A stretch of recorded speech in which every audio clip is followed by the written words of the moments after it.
क्या आपने कभी सोचा है कि जीवन का वास्तविक अर्थ क्या है? क्यों हम इस संसार में आए हैं? गरुड़ पुराण, जो कि हिंदू धर्म का एक महत्वपूर्ण ग्रंथ है, इन सवालों के रहस्यों को उजागर करता है।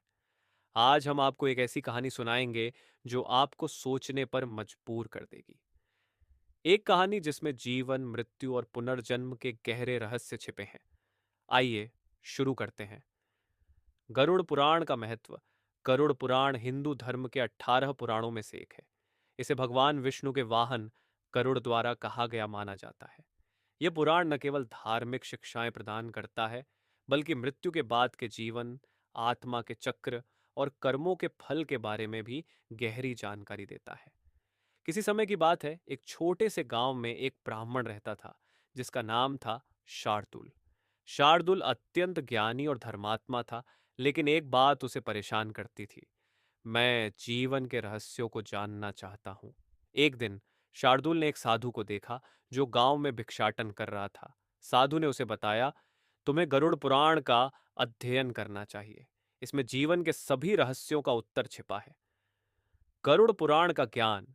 ब्राह्मण ने साधु की बात मानकर गरुड़ पुराण का अध्ययन करना शुरू किया। उसने पाया कि इस ग्रंथ में मृत्यु के बाद की यात्रा का विस्तृत वर्णन किया गया है। उसमें बताया गया है कि आत्मा का क्या होता है जब शरीर छोड़ देती है। ये पाठ पढ़कर शार्दुल ने जाना कि आत्मा के कर्म ही उसके अगले जन्म को निर्धारित करते हैं।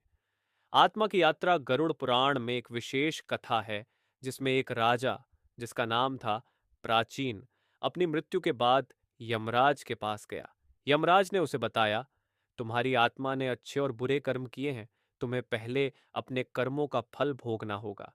राजा ने पूछा, क्या मैं फिर से जन्म ले सकूंगा? यमराज ने कहा, हाँ, लेकिन तुम्हारे कर्म ही तुम्हारे अगले जन्म का निर्धारण करेंगे। राजा ने अपने बुरे कर्मों के लिए क्षमा मांगी और अच्छे कर्मों की योजना बनाने का संकल्प किया। अच्छे कर्मों की शक्ति। शार्दुल ने इस कहानी को पढ़कर यह समझा कि अच्छे कर्मों की शक्ति अद्भुत होती है। उसने ठान लिया कि वह अपने जीवन में अच्छे कर्म करेगा।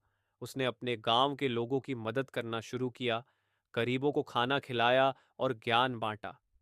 पुनर्जन्म का रहस्य। गरुड़ पुराण में पुनर्जन्म की अवधारणा को बहुत गहराई से समझाया गया है। जब शार्दुल ने इस रहस्य को समझा, तो उसे एहसास हुआ कि उसकी आत्मा ने पिछले जन्मों में भी कई गलतियां की थीं। एक दिन उसे एक सपना आया, जिसमें उसने देखा कि वह एक गरीब किसान के रूप में पुनर्जन्म ले चुका है। वहां उसने अनुभव किया कि कैसे उसकी गलतियों ने उसे कठिनाइयों में डाल दिया था। जीवन का चक्र। शार्दुल ने समझा कि जीवन एक चक्र है, जिसमें कर्मों का फल भोगा जाता है। उसने न केवल अपने पिछले जन्म की गलतियों को सुधारने का प्रयास किया, बल्कि अपने अगले जन्म के लिए भी अच्छे कर्मों की नींव रखी। साधना और मोक्ष। कई वर्षों बाद शार्दुल ने साधना करना शुरू किया। उसने ध्यान और योग की विधियों का अनुसरण किया। गरुड़ पुराण में बताया गया है कि साधना से आत्मा का उन्नयन होता है और मोक्ष की प्राप्ति संभव है।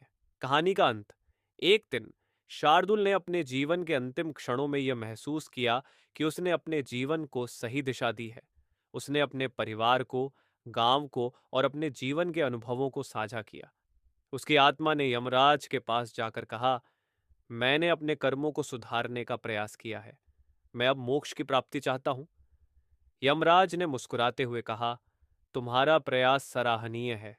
तुम्हारी आत्मा अब स्वर्ग की ओर जा सकती है। निष्कर्ष। इस कहानी से हमें यह सीख मिलती है कि जीवन में अच्छे कर्मों का महत्व अत्यधिक है।